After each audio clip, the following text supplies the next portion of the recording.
Hello, my name is Brandon Rummelard, and I did my research paper over a hypothetical country that's based on a new form of Thomas More's utopia that would be more likely to work and more likely to make everyone involved happy.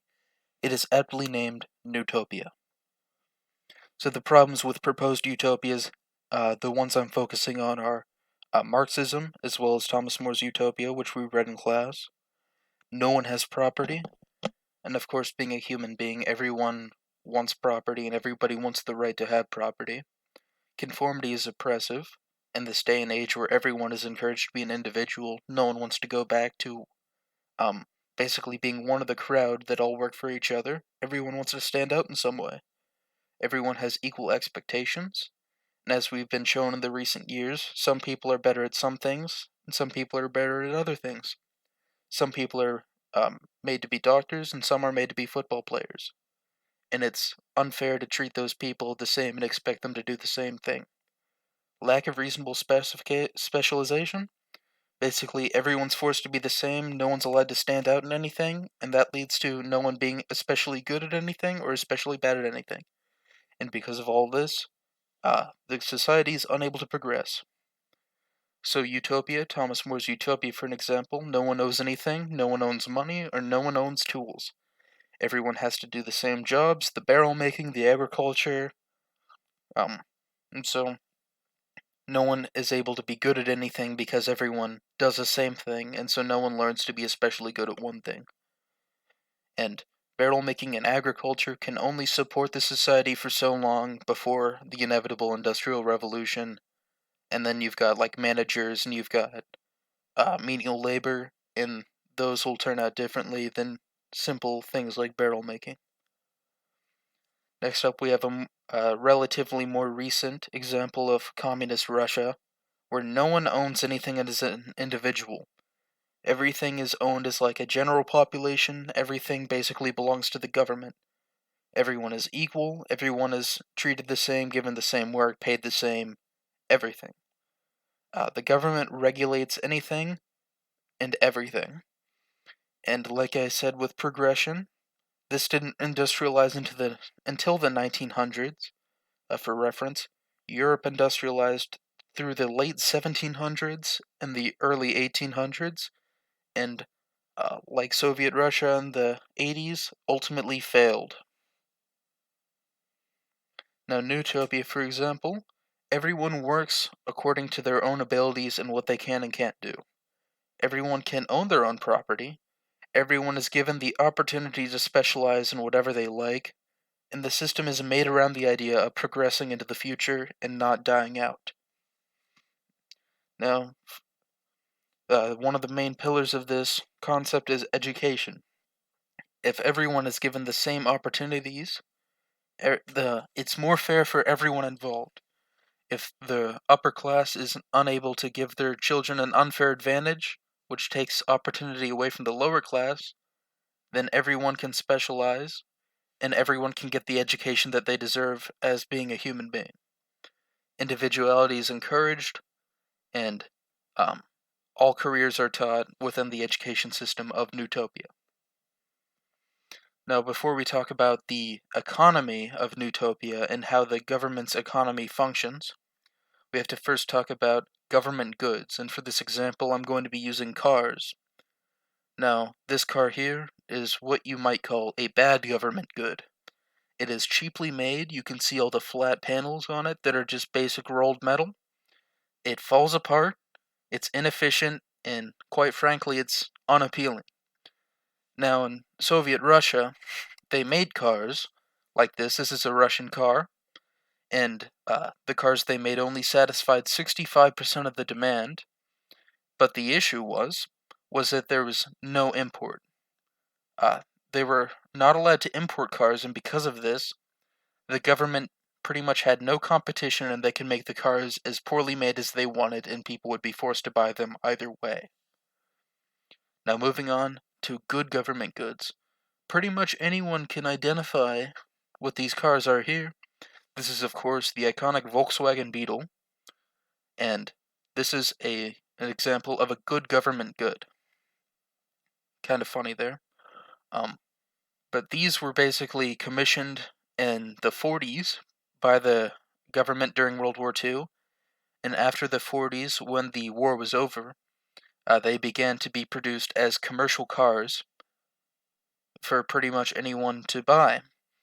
And they were so high quality and reliable, in fact, that only a decade later or so, in the late 50s, early 60s, people began to buy these in America.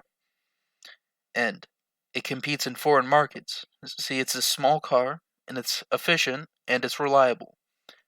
And that's something that can go to any country and be effective. And the reason it's able to be effective in any country is because it has to compete with the cars that already exist in those countries.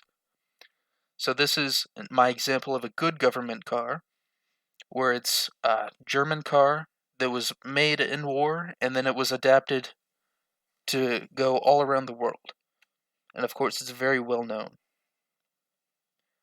Now, the Newtopia government economy functions under as if everything they make is like the Volkswagen Beetle. They own their own products. They own soap, or cars, or solar panels, kitchen utensils, whatever you might think of.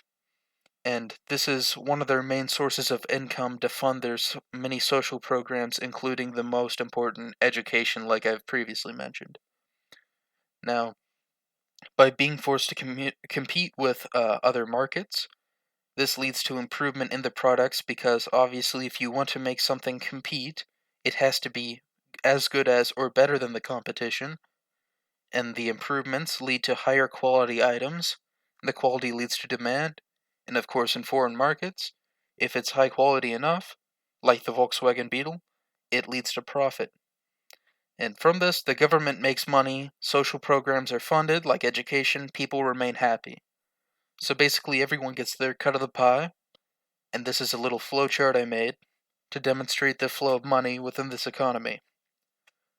So, the government uses its income to make products. These products, making these products, creates jobs for the people in the country, and these jobs lead to a household income, which leads to happy people. These products also go to the domestic market and foreign market, so they are bought by people near and far, and both of these produce more income for the government. So at this point, the government is essentially like a business, but it collects taxes as well, which adds to its income, and it uses all this income to fund social programs, which also leads to content population. Now, the one threat to this whole system is the non-government goods, and some who may have asked, like, why doesn't the government just force people to buy the goods, or why doesn't the government just make low-quality goods and sell them off? Well, because the non-government goods are the threat.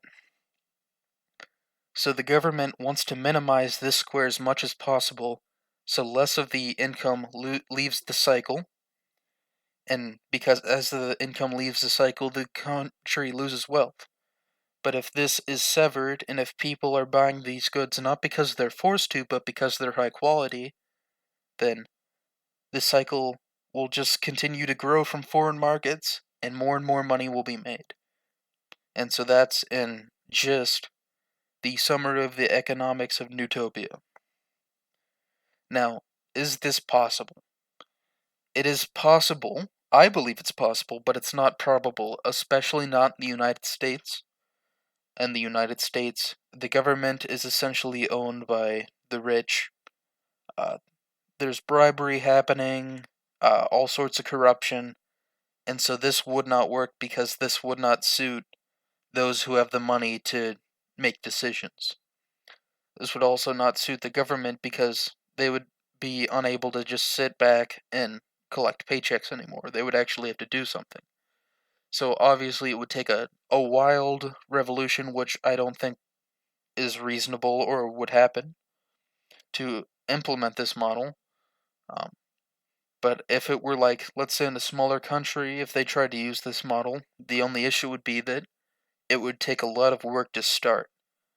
Um, like an old tool, like an old car, once it starts, it'll keep running, but it would take a lot of work to start because you need the groundwork for the economy and you need the groundworks for uh the social systems, and you also need the groundworks for the people and their jobs. And so, thank you for watching this presentation. If you have any questions, feel free to post them in the comments. And all I have to say now is remember, dreaming of a better tomorrow doesn't hurt anyone, and it certainly doesn't hurt you. And so there's no reason to not do it. Thank you, and have a nice day.